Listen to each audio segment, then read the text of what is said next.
Le 16 septembre 2020, 3 personnes font une découverte macabre dans une zone boisée près de Westerville, Ohio. Elles tombent sur le corps sans vie d'Emily Noble, 52 ans. Cette terrible découverte soulève immédiatement des questions. Qu'est-ce qui est arrivé à Emily et comment elle s'est retrouvée là, dans ce coin de forêt difficile d'accès et invisible depuis le chemin? Nous allons plonger aujourd'hui au cœur d'une affaire complexe et troublante dans cette première vidéo sur cette affaire. Une affaire qui, vous allez le voir, continue de diviser l'Amérique.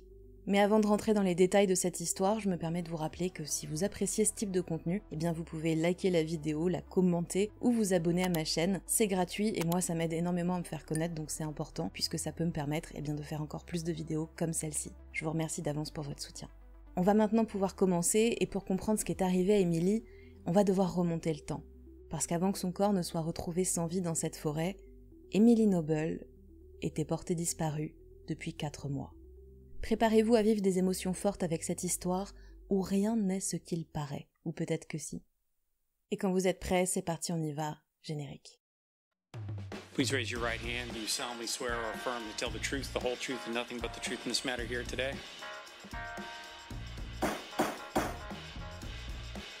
Your Honor, I'm going to object on hearsay.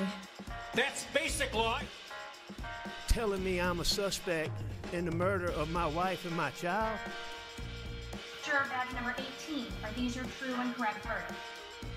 I don't know if you've seen anybody be killed, but it's upsetting. And would you please poll the jury? Emily Noble est née dans l'Ohio le 25 mai 1968 dans une famille aimante et soudée. Ses amis la décrivent comme une femme forte, organisée, loyale et fiable, extrêmement généreuse. Si vous avez besoin d'aide pour quoi que ce soit, vous savez que vous pouvez compter sur Emily, même si vous la connaissez à peine. Que ce soit pour déménager ou juste pour boire des coups parce que vous venez d'arriver en ville et que vous avez indiqué dans un groupe Facebook que vous cherchez à rencontrer des gens, Emily est là. C'est aussi une personne curieuse et passionnée qui va occuper différents types d'emplois après sa sortie de l'université. Elle est décrite comme une employée dévouée, quand elle travaille, elle le fait bien et à fond, mais elle n'est pas carriériste. Elle, ce qui l'intéresse, c'est de vivre la vie qu'elle a choisie. Elle a plein de passions, Emily, et notamment la nature, et surtout les plantes sauvages comestibles. Donc elle en cultive autour de chez elle, mais elle adore aussi aller dans la forêt, dans la nature, pour ramasser des plantes, et puis ensuite elle rentre et elle cuisine avec ses herbes sauvages, parce que la cuisine, c'est aussi une passion d'Emily. Elle a plein d'autres passions de ce type, et son mode de vie est décrit comme un petit peu hippie. Mais malgré ses très nombreuses qualités, les amis d'Emily sont persuadés qu'elle ne se mariera jamais, ou en tout cas qu'elle n'aura pas de relation amoureuse durable, et il y a plusieurs raisons à ça. Déjà parce qu'Emily, c'est une femme très indépendante, et elle n'a pas l'air d'avoir besoin de partager son quotidien avec qui que ce soit, en tout cas c'est pas quelque chose qu'elle exprime, et puis elle a plein de qualités, Emily, mais c'est quelqu'un d'extrêmement maniaque, elle aime que les choses soient exactement à leur place, selon ce qu'elle-même a décidé. Ses amis disent que quand elle a décidé quelque chose, c'est comme ça et pas autrement. Et comme de l'extérieur en tout cas, elle a pas l'air d'être prête à faire tellement de compromis, ses amis se disent que ça va être compliqué pour elle d'allier cet aspect de sa personnalité avec une vie de couple, mais ils se trompent, puisque en 2008, Emily Noble rencontre et épouse Mark. Mark, c'est un homme dévoué, super gentil, et lui et Emily, ils semblent faits l'un pour l'autre. Vous savez, quand on entend ses amis, on a l'impression que c'est vraiment le genre de couple dont on se dit « c'est pas possible, ils sont tellement assortis, ils étaient faits pour se rencontrer et être ensemble ». Et ça match de ouf, ils sont hyper heureux ensemble et tout se passe super bien entre eux. Mais malheureusement, malgré le bonheur qu'il affiche en société, en réalité, Mark se bat contre une dépression profonde.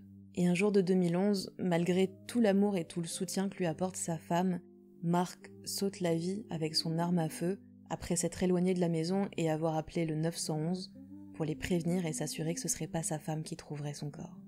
C'est évidemment une épreuve absolument terrible pour Emily, elle est complètement dévastée par ce décès, d'autant que même si évidemment elle savait ce que Mark traversait, elle était au courant, malgré tout, elle avait l'impression que ça allait bien, que ça allait mieux, et elle dira à ses amis qu'elle n'avait absolument pas vu venir ça, elle ne s'attendait pas du tout à ce qu'il commette un acte pareil, comme c'est malheureusement souvent le cas dans des histoires comme ça.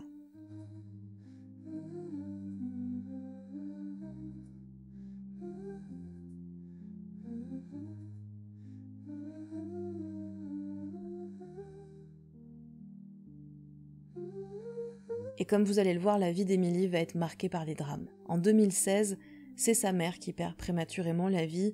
elle s'est endormie au volant, elle a eu un accident de voiture mortel, et seulement 10 mois plus tard, c'est le père d'Emily qui décède des suites d'une maladie. Donc elle perd ses 2 parents en moins d'1 an. Et même si la vie n'est pas tendre avec Emily, elle remonte la pente, elle est déterminée à vivre, ou en tout cas elle semble l'être. Et donc quelques années après le décès tragique de son mari Mark, Emily elle se sent prête à retrouver l'amour, et elle va s'inscrire sur un site de rencontre. Et c'est sur ce site qu'elle va faire la connaissance d'un certain Matthew Moore. Matthew Moore, il est né le 10 octobre 1971 et il a vécu une grande partie de sa vie à Las Vegas. Et tout comme Emily, vous allez voir que la vie n'a pas été douce avec Matt. En 2001, il épouse sa compagne de l'époque qui s'appelle Lisa Pedersen, avec qui il va avoir 2 enfants. Et malheureusement, l'un des 2 est malade et ne vivra qu'1 an. Et l'autre fils de Matt et Lisa, qui s'appelle Joey, eh bien il est sur le spectre autistique et il a besoin de soins particuliers. Pendant les 5 ans de son mariage avec Lisa, Matt va à une occasion s'énerver contre elle et se montrer violent. Il l'attrape par le cou, il va serrer alors qu'elle est enceinte de leur premier enfant. Lisa a eu terriblement peur pour sa vie et on le comprend. Elle a déposé plainte contre son mari à ce moment-là et puis elle la retire et elle dira plus tard que plus jamais Matthew ne s'est montré violent envers elle ni envers ses enfants. D'ailleurs, Matt, c'est un papa hyper investi et très proche de son fils Joey. Et c'est à tel point que quand Joey est adolescent, eh bien il n'a pas accès à une éducation spécialisée à Las Vegas, et donc Matt décide d'arrêter de travailler complètement et de l'emmener à Westerville dans l'Ohio, où il va pouvoir aller dans une structure spécialisée. Et c'est lors de ce séjour que Matt fait la connaissance d'Emily. Matt et Emily commencent à se fréquenter et tout se passe super bien entre eux. C'est vrai qu'ils sont pas super assortis comme pouvaient l'être Emily et Mark. Ils ont plein de points sur lesquels ils diffèrent. Par exemple, je vous l'ai dit, Emily, elle est maniaque, alors que Matt, clairement, non seulement il n'est pas maniaque, mais il est même un petit peu bordélique, mais ils partagent l'amour de la nature, d'une vie simple. Ils ont tous les deux un peu ce style de vie que voilà, les gens décrivent autour d'eux comme un style de vie un peu hippie. Et puis Matt, c'est surtout quelqu'un d'extrêmement gentil, de super doux et ça colle très bien entre eux.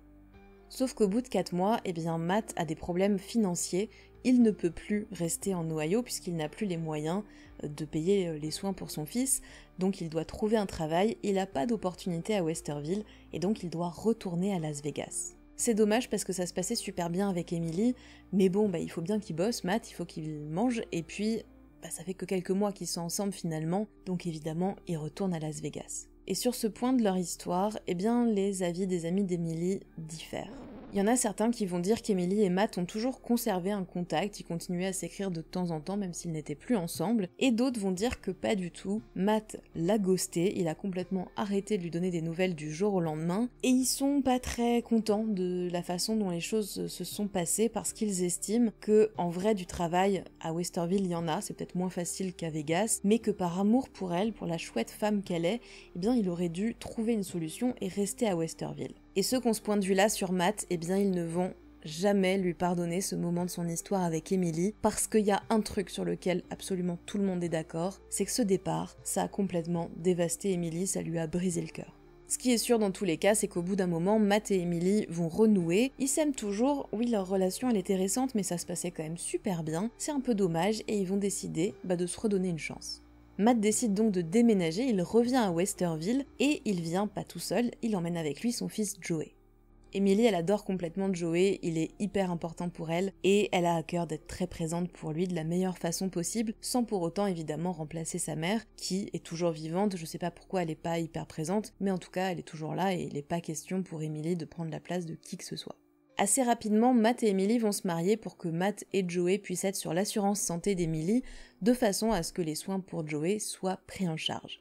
À ce moment-là, on est en 2018, Matt s'est complètement arrêté de travailler pour pouvoir accompagner son fils et être présent pour lui, mais il n'est pas pour autant à la charge d'Emily, puisqu'entre-temps, il a touché un héritage important de la part de sa mère, et donc il vit là-dessus, et cet argent, il le met sur le compte commun qu'il partage avec sa nouvelle épouse, il participe à la vie du couple, voilà, ils sont mariés, ils partagent tout est ok. C'est assez compliqué pour moi de vous parler plus en détail de Matthew Moore, parce que ce sont surtout les amis d'Emily qui ont été interrogés dans cette affaire, et je vous l'ai dit, leurs avis diffèrent complètement. Certains disent que Matthew c'est un homme extrêmement doux et très très gentil, un petit peu timide, différent d'Emily certes, mais qu'ils ont malgré tout de nombreux points communs et puis ils sont très heureux ensemble et surtout ils sont très amoureux l'un de l'autre. Mais il y en a d'autres qui disent que Matt il est possessif et contrôlant, désagréable, qu'ils ne comprennent pas comment un homme qui ressemble à un SDF, ce sont leurs mots, pas les miens, peut être en couple avec une femme propre sur elle et surtout maniaque comme Emily, et selon eux, Matt a éloigné Emily petit à petit de ses amis. Alors en écoutant moi les différents témoignages, ce que j'en ai retenu, c'est qu'en réalité, c'est mon impression en tout cas, les amis d'Emily, ils se sont éloignés d'elle eux-mêmes parce qu'en fait, ils n'aimaient pas Matt et du coup ils avaient pas envie de le fréquenter, donc ils ont pris un petit peu leur distance. Et puis il y en a d'autres qui disent que ce sont pas eux qui se sont éloignés, mais qu'à un moment donné ils ont un petit peu confronté Emily en lui disant mais qu'est-ce que tu fais avec ce type, on comprend pas. Et c'est elle qui à ce moment-là leur aurait répondu je ne veux pas de cette négativité dans ma vie, si tu n'aimes pas mon compagnon c'est ok, mais je vais arrêter de te fréquenter. Donc évidemment on n'est pas dans leur intimité, mais ce que j'en ai retenu, l'impression que j'en ai eue en tout cas, c'est que c'est plutôt les amis d'Emily eux-mêmes qui s'éloignent, ou Emily qui leur demande de prendre leur distance, ou qui prend elle-même ses distances, plus que Matt qui lui dirait qui fréquenter. Et d'ailleurs, Emily, des amis, elle en a énormément, et il y en a plein qu'elle continue à voir, notamment sa meilleure amie Céleste, qu'elle voit très régulièrement, et qui, elle, a un avis plutôt positif sur Matt. Il y a quand même un point sur lequel tout le monde est absolument d'accord, c'est que Matt, il est ce qu'on appelle en anglais socially awkward, c'est-à-dire qu'il est bizarre, voilà, tout simplement. Il peut faire des réflexions un petit peu à côté de la plaque, des fois, il sort un truc hyper sec au milieu d'une conversation, où il va dire des choses qui n'ont absolument aucun rapport avec la discussion qui est en cours, comme si il n'avait pas les codes en fait sociaux pour évoluer normalement en société. C'est un aspect de la personnalité de son mari dont Emily est parfaitement consciente, elle en parle avec ses amis et elle leur explique qu'en fait Matt il est comme ça parce que quand il était ado, il y a un moment où il a eu un accident, il a eu un gros choc sur la tête, il a été dans le coma pendant un certain temps après cet accident et depuis il est comme ça. Donc oui, Matt il est bizarre, il a des gros problèmes de communication, mais ça l'empêche pas d'être super gentil et Emily, elle est ok avec tout ça. Matt, Emily et Joey forment donc une nouvelle famille, et au début tout se passe super bien, mais malheureusement au fil des mois, l'état de Joey va se détériorer. Il a des comportements de plus en plus violents, de plus en plus imprévisibles, au point qu'Emily, qui pourtant l'adore, va se mettre à avoir peur de lui, elle va même craindre pour sa vie, au point qu'un jour elle va appeler la police, ce qu'elle va vivre extrêmement mal, parce que je vous l'ai dit, elle adore complètement Joey et elle a l'impression de le trahir ce jour-là, mais en même temps, elle a tellement peur qu'elle a l'impression qu'elle n'a pas le choix. Et puis, nouveau choc pour la famille, en 2019, Joey est finalement diagnostiqué schizophrène. Ils restent unis dans cette épreuve, ils vont mettre plein de choses en place tous les trois pour accompagner au mieux Joey, dont l'état s'améliore petit à petit, au point qu'il va même finir par trouver un petit boulot comme plongeur dans un resto. Mois après mois, l'état de Joey s'améliore donc, il devient de plus en plus indépendant, et la famille respire. Et maintenant que ça va mieux, Emily, elle se dit ok, je vais pouvoir prendre un petit peu de vacances parce que ça a été vraiment compliqué pour moi cette période. Donc elle décide de partir avec une amie pendant 5 jours et Matt reste avec Joey. Et le jour du départ d'Emily, son premier jour de vacances, Joey doit travailler au resto. Matt il se dit ok, il est de plus en plus indépendant, je vais lui permettre d'utiliser la voiture comme ça. Lui il vit sa vie, ça l'indépendantise, c'est bien pour lui. Et moi je vais aussi pouvoir souffler un petit peu. Il se prévoit une soirée tout seul à la maison. Petite soirée de repos, tranquille. Malheureusement, malgré les apparences, Joey ne va pas bien. Ce jour-là, il se rend dans un parc avec une corde qu'il accroche à un arbre et il met fin à ses jours. C'est un choc absolument horrible pour Matt qui doit informer Emily. Emily qui, je vous le rappelle, vient de partir, c'est son premier jour de vacances avec une amie. Et ce décès brutal et choquant, Matt va l'annoncer à Emily par SMS. Je vous l'ai dit, Matt a des problèmes de communication. Suite au décès brutal de Joey, le couple va traverser une période très difficile.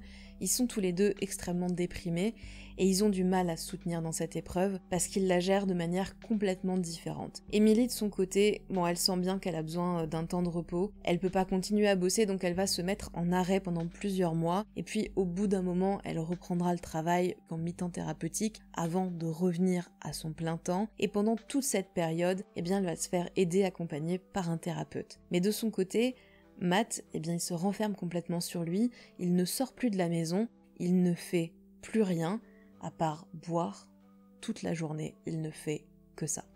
Et puis arrive le mois de mars 2020 où vous vous souvenez je pense probablement que le monde entier a été confiné. Et cette période, elle semble plutôt rapprocher Matt et Emily, qui commencent à renouer le dialogue et à se retrouver petit à petit. En mai 2020, après 2 mois de confinement, le monde recommence à vivre petit à petit, et dans l'Ohio, les restaurants commencent à rouvrir après cette longue période de fermeture. Et ça tombe bien parce que le 25 mai, c'est l'anniversaire d'Emily, elle va avoir 52 ans cette année-là. Alors la veille, le dimanche 24 mai 2020, Matt et Emily décident de sortir en ville pour célébrer, avec un petit peu d'avance, l'anniversaire d'Emily. Et ils sont tellement contents de retrouver la vie comme ça, qu'ils vont pas aller dans un resto, mais dans 3 restaurants. Ils les enchaînent et ils passent une super soirée avant de rentrer tranquillement chez eux. Le lendemain, le lundi 25 mai 2020, Matt se réveille vers 10h. Il se réveille pas dans son lit, mais dans celui de Joey, parce que dans la nuit il s'est relevé pour aller aux toilettes. Il était à peu près 1h du matin. Comme il a des problèmes d'insomnie, il s'est dit qu'il allait réveiller certainement Emily s'y retourner se coucher, donc il préfère aller dans l'ancienne chambre de son fils. Il va envoyer des textos entre 1h et 4h du matin à plusieurs de ses potes, et puis comme il n'arrive pas à se rendormir, il va finir par prendre un somnifère, et il s'endort. Il émerge donc vers 10h, il voit pas Emily mais il la cherche pas non plus spécialement. C'est un jour férié aux États-Unis, ils ont prévu de rejoindre un pote qu'Emily vient de retrouver sur Facebook là récemment pour aller pique-niquer à midi. Emily elle aime bien partir marcher dans la nature, surtout le matin, donc voilà, il se soucie pas plus que ça de ce qui se passe et lui il profite tranquillement de sa matinée. Sauf que le temps passe et il y a toujours pas de trace d'Emily. La maison du couple, elle fait à peine 75 mètres carrés, mais plutôt que de se lever et de faire le tour des pièces, Matt y reste sur le canapé et il utilise son téléphone pour géolocaliser celui de sa femme. Ils partagent une application commune pour savoir où il se trouve. Donc voilà, il fait ça et ça lui permet de se rendre compte que le téléphone d'Emily est dans la maison. Il lui envoie un SMS en lui disant, en gros, bon on y va à ce truc ou pas, en parlant du pique-nique. Emily ne lit jamais ce message et n'y répond pas. La journée se passe, et Matt n'a toujours aucune nouvelle d'Emily. Vers 18h, il se lève, il va chercher le téléphone de sa femme et il s'en sert pour appeler Céleste, la meilleure amie d'Emily, pour lui demander si peut-être elle a vu Emily, elle, aujourd'hui, vu que c'était son anniversaire à Emily. Peut-être qu'elle s'est rendue chez son amie, qu'elle a oublié son téléphone. Après tout, c'est possible. Sauf que Céleste n'a absolument pas vu Emily ce jour-là, elle n'a eu aucune nouvelle de son amie, et quand elle lui demande un petit peu « mais depuis quand tu n'as pas de nouvelles, en fait, de ta femme ?» et qu'elle comprend qu'il ne l'a pas vue de la journée, elle lui dit « appelle immédiatement le 911 ». Ça va surprendre un petit peu Matt qui lui dit « mais il faut pas attendre 24 heures normalement pour appeler la police ?» et Céleste va lui répondre en lui disant « écoute, il faut appeler la police parce que ça ne ressemble tellement pas à Emily d'agir comme ça, c'est forcément qu'il s'est passé quelque chose. » Il n'y a aucune trace d'Emily nulle part. Son téléphone, son sac, sa carte de crédit, ses clés de voiture, ses papiers d'identité, toutes ses affaires personnelles sont toujours dans la maison. 5 minutes seulement après l'appel de Matt au 911, la police arrive à la maison, suivie de très près par Céleste qui habite pas très loin et qui est super inquiète pour son amie, donc elle vient aussi voir un petit peu ce qui se passe et parler à la police. Hey, how you doing? My wife's missing. That's her? Yeah. That's your wife? No. Oh. Okay. You look just like her for like a second. Oh my God, there she is. Hey, Okay. Matt Moore. No, If you Officer were my Hollis. wife, Hello. Hi, Celeste. I don't know your last name. Brown. Okay, so what's going on? She's uncharacteristically missing. Okay. I have her wallet's here. She carries a wallet, her ID's in it, some money, her phone's here, car's in the garage. And I've been up since 10, probably. 10 a.m. today? Probably, guessing about that time. A little bit later than I usually sleep, and she just hasn't been here. I sleep in this room. I get up in the middle of the night sometimes to go to the bathroom, and I don't go back in with her because I don't want to wake her up. So I end up in this bedroom, our second bedroom. When I got up this morning, all I did was look on my phone, find my phone, and it said she was here. So everything was fine. I just figured she was in the other room. Eventually, I got up, I walked around, she wasn't here. You ever known her to want to harm herself or? No, not at all. You never saw any signs, never conversations that kind of make you go, huh, you know, nothing like that? No. Okay. Yeah, that's not her. That's why this is so she's the straightest, squarest person I've ever met. She does everything. She's taught me a lot just since I've moved with her. She's real meticulous, and this is uncharacteristic. She would never go somewhere and not tell you where she's from, ever. It just wouldn't happen. Okay. Well, she would have taken her phone. I mean, that's really unusual. And she would have told you that she's going somewhere or had her friend text you. La police comprend assez rapidement que c'est probablement pas une disparition volontaire, parce qu'Emily ne serait jamais partie en laissant toutes ses affaires comme ça derrière elle, et notamment, elle serait jamais partie sans son téléphone, parce que Matt et Céleste sont formels, elle ne s'en sépare quasiment jamais, elle part tout le temps avec. La police va aller interroger les voisins, et il y en a un qui dit qu'il a vu Emily ce matin-là, à peu près entre 9h et 10h, il est plus très sûr. Elle partait marcher, ils ont eu une discussion, et il dit qu'il y avait absolument rien d'anormal. Donc, ce qui vient à l'esprit de tout le monde à ce moment-là, c'est qu'Emily, elle est partie marcher dans la forêt comme elle aime le faire, c'est quelque chose qu'elle fait régulièrement, et peut-être que, je sais pas, elle est tombée, ou il lui est arrivé quelque chose, un accident quelconque, et qu'en fait elle est blessée et qu'elle attend d'être secourue. Sauf Matt qui, lui, a un très mauvais pressentiment dès le départ, et qui se demande si sa femme ne s'est pas fait du mal. La police va donc fouiller la forêt où Emily aimait se rendre, ils vont y retourner aussi avec des chiens renifleurs de cadavres, mais ça donne rien, il n'y a absolument aucune piste. Matt se montre extrêmement coopératif avec la police, il va les laisser fouiller la maison de fond en comble, il leur fournit son téléphone, celui de sa femme, tout ce que la police demande, il le fait et il leur donne. Et 2 jours après la disparition d'Emily, le 27 mai 2020, la police fait venir Matt dans ses locaux pour l'interroger et tenter d'en savoir un petit peu plus sur sa femme, sur le couple, sur les habitudes de vie d'Emily, pour simplement mettre toutes les chances de leur côté de la retrouver. Now, like I told you, when we were out there, said you were not under arrest. You weren't handcuffed coming in. Is that correct? Correct. Okay. And that door doesn't lock. This is a voluntary interview. Okay. Obviously, we need to do the best we can to get the full story. You can find your wife and you can get back to normal. Obviously, part of that involves talking with you. So, again, this is a voluntary thing. We could have done this at my house. No, this part we can't do it. Because it's not voluntary. No, it's completely voluntary. And I could leave. Yeah. I don't want to. I'm just. Yeah. You try that door right now. At some point, could we I want to help you. I want to get this going because I didn't do it, and I want you to find whatever the hell happened to her. Me too. I want it to happen. It says before we ask any questions, you must understand your rights. You understand that part? Yes. You have the right to remain silent. Yeah. So I'm being arrested. You're not being arrested. So why am I being arrested on anymore? Because it's the standard protocol that I do. Il y a un policier qui va demander à Matt de noter son couple sur une échelle de 1 à 10 et il va répondre que c'est un 8. Ça se passe plutôt bien. Et ça va étonner la police parce que, en regardant dans le téléphone d'Emily, ils sont tombés sur des SMS qui, selon eux, racontent une toute autre histoire. Literally 2 weeks ago, there was one person that she kind of confided in through text messages and so forth. Said something that. And she said that Matt picked another fight with me last night. This was 2 weeks ago. Early May, so we're talking this month. Matt and I are talking and friendly, but it's not the kind of relationship I want.